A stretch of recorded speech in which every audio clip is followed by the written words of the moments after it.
Jagat bener tuh. Buka nak. Buka dulu sekarang.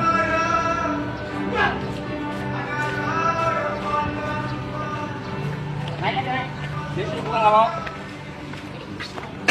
Kita video ini.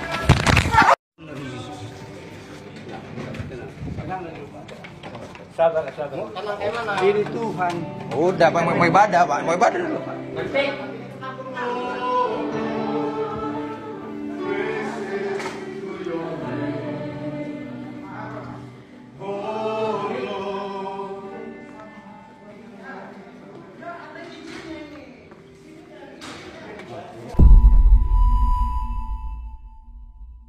Maaf, ini bicara keyakinan.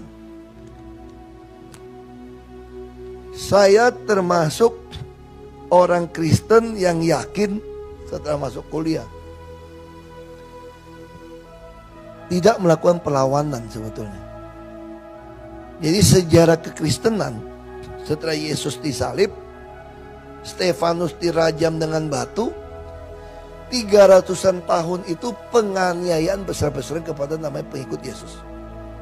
Penganiayaan demi penganiayaan, sampai waktu mau jatuh ke penganiayaan yang masif, Kaisar Roma itu Konstantin jadi Kristen. Itu pun tanda tanya Kristennya. Disitulah baru agama Kristen jadi agama berkuasa. Jadi sepanjang 300-an tahun itu dianiaya. Maka Yesus pesannya apa sebelum dia meninggal dan naik ke surga, ya bangkit naik ke surga. Orang Kristen percaya dia bangkit. Kalau ada dengar penganiayaan, kamu masih lari, pergi. Berdoalah supaya nggak penganiayaan itu ada di musim dingin. Dan yang kasihan ibu-ibu yang hamil. Artinya saya ada penganut yang percaya, kamu mau kejam pada saya pun, Allah yang kami kenal dalam Yesus Kristus itu adalah hakim seluruh bumi. Kamu mau berbuat apapun, kalau tanpa seizin Tuhan, gak mungkin berlaku pada saya. Makanya waktu saya pilkada orang curang pada saya, mereka bilang sama saya, gimana bos? Kalah. Saya bilang dicurangi pun atas seizin Allah. Tanpa izin Allahku dan Allahmu juga, saya bilang, tidak mungkin kamu berhasil mencurangi saya. Saya diizinkan oleh Allah, maka bisa masuk ke dalam Makobrimob. Tanpa seizin Allah, nggak bisa. Kalau saya tahu itu seizin Allah, kenapa saya mesti marah? Allah punya maksud baik kepada saya. Soal orang yang merancang kejahatan, biarlah Allah yang akan bertindak terhadap dia. Mudah-mudahan dia juga menjadi orang yang bertobat mengenal Allah. Sama kayak ditanya wartawan kasus sekarang soal salib gimana. Buat orang Kristen tidak akan marah sebetulnya ketika orang mengatakan salib ada jin atau apapun. Toh dia sedang berhadapan dengan Allah. Dan bagi iman saya, Allah saya itu Allah yang hidup. Allah yang sudah bangkit dari mati. Dia bisa berbuat apa saja. Dunia diciptakan dari dia. Jadi saya tidak. Nah, ini soal keyakinan saya. Jadi kalau ada orang nyakitin saya, ya bisa kita emosi ya. Jadi saya begitu pulang, saya hanya berdoa saja, ngadu sama Tuhan. Dia begitu sama saya. Kalau Tuhan mau menghukum dia, makanya saya dalam menjawab di pengadilan, kalau kalian menjolimi saya, maka Allah akan mempermalukan kalian satu persatu. Dan itu ternyata Allah lakukan. Dan saya punya pengalaman orang yang ngerjain saya, dari saya berpolitik, dari yang stroke sampai mati banyak. Saya bisa hitung orang-orang itu. Makanya bagi saya pembalasan itu adalah haknya Allah, bukan saya. Saya tinggal ngadu. Saya katakan ini soal keyakinan. Kami tidak pernah balas. Baik lagi soal itu. Saya tidak pernah mau balas. Kalau dulu mungkin kita emosi ya. Nah, saya belajar menghadapi kasus demi kasus. Saya ditanya dari Romo. Ini mohon maaf, bukan mau ngajak kabar Kristen ya. Saya ditanya dari Romo. Saya bukan Katolik, saya Protestan. Makanya tukang protes melulu kan, Protestan. Saya Protestan. Itu Uskup Agung jenguk saya. Dia tanya satu pertanyaan menarik. Pak Ahok kan orangnya emosional, meledak-meledak. Kenapa waktu hakim ketok palu yang tidak adil, memutuskan sesuatu berbeda dengan tuntutan jaksa loh sebetulnya. Walaupun hakim berhak, betul Pak ya? Jadi hakim memutuskan sesuatu berbeda sama pasal tuntutan jaksa. Supaya apa? Supaya bisa langsung kurung saya. Kalau pakai tuntutan jaksa kan maksimal 4 tahun. Nggak bisa langsung tangkap saya, harus tunggu inkra. Tapi kepentingan politik, Ahok lebih baik dikurung. Kalau tidak dikurung, bunganya datang gitu banyak. 1.000 lebih orang datang ke balai kota sampai Oktober. Apa nggak kacau balau ibu kota? Satu-satu cara, masukin dia. Taruh di Cipinang, bahaya juga. Kalau terbunuh gimana? Jadi saya dikarantina lah di Makobrimob. Nggak boleh lihat aspal. Nggak pernah tahu jalan di depan kayak apa. Itu terjadi sama saya.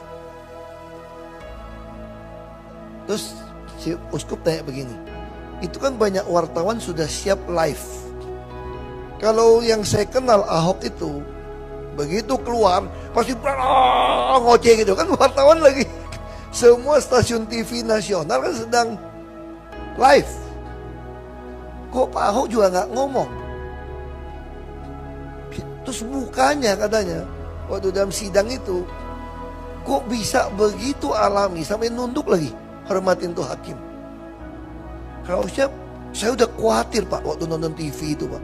Saya pikir Pak Ahok akan loncat buka sepatu atau loncat timpuk itu hakim. Ini enggak. Ya, Pak Ahok nunduk, kasih hormat dengan muka tidak marah, tidak dibuat-buat. Sampai turun dari mobil di Cipinang, kita lihat muka Pak Ahok kayak biasa aja. Nah saya jujur, waktu di mobil tuh kayak ikut tur, lucu loh. Wah seneng saya di mobil. Begitu masuk ke Cipinang, plang, saya dengar pintu besinya. Lagi plang, gak bisa keluar lagi nih gue nih. Plang, plang, masuk. Tapi di dalam tuh saya bisa tenang banget. Nah, itu Uskup tanya sama saya. Saya bilang saya nggak bisa jelasin waktu itu. Ada damai sejahtera di saya yang saya nggak bisa jelasin sama orang. Saya nggak bisa jelasin. Saya betul-betul damai. Ini Pak Chandra saksi nih. Saya betul-betul tenang aja dari putusin vonis gitu. Bukan berlebihan. Saya ada damai nggak bisa saya jelasin. Akhirnya saya temukan itu ada ayatnya ternyata. Di Filipi 4 ayat 7. Dan kamu akan mengalami damai sejahtera Allah yang melampaui segala akal pikiran manusia. Damai sejahtera Allah ini akan memelihara hati dan pikiranmu dalam Kristus Yesus. Artinya apa? Anugerah. Jadi Allah saya mengizinkan ini terjadi pada saya. Dia juga memberikan anugerah damai sejahtera pada saya saat itu. Ini anugerah. Makanya saya bisa langsung melihat ke sejarah 500 tahun yang lalu, ketika kaum reformator dibakar hidup-hidup oleh putusan gereja juga, mereka bisa sambil dibakar sambil nyanyi himne dukung satu dengan yang lain. Itu yang membuat John Calvin, seorang pengacara, jadi bertobat menjadi teolog Kristen Calvinis. Karena dia melihat orang dibakar ini punya damai sejahtera. Lalu dia masuk ke dalam Alkitab, saya cerita sama Uskup itu. Ketika Stefanus ditimpuk, mau mati, dia nggak marah, dia malah berdiri. Minta Tuhan terima rohnya dia. Kalau kita balik ke Yesus sendiri, orang Kristen percaya Yesus itu adalah 100% manusia, 100% Allah. Jadi firman Tuhan jadi manusia itu Yesus. Maka ketika Yesus disalib, roh Allah meninggalkan dia. Harusnya secara psikologi dia teriak. Maka dia teriak, Allah, Allah, mengapa kau tinggalkan aku? Secara psikologi Yesus harusnya maki-maki orang, teriak-teriak. Tapi dia gitu tenang. Saya yakin ini adalah anugerah damai sejahtera Allah pada dia. Itu yang saya alami. Jadi saya percaya kalau Allah mengizinkan seorang jadi martir, ditembak pun, dihukum pancung pun, dia pasti punya damai sejahtera itu. Asal itu dari Allah. Dan dia tahu Allah nggak pernah salah. Ini anugerah. Lalu yang kedua saya bilang, ini memang usaha kita. Usaha kita ada di mana? Ini Kolose 3 ayat 15. Kalau usaha itu begini mulainya. Hendaklah, berarti kita mesti lakukan. Hendaklah damai sejahtera Kristus memerintah hatimu. Sebagaimana kamu dipanggil dari satu tubuh, dan bersyukurlah.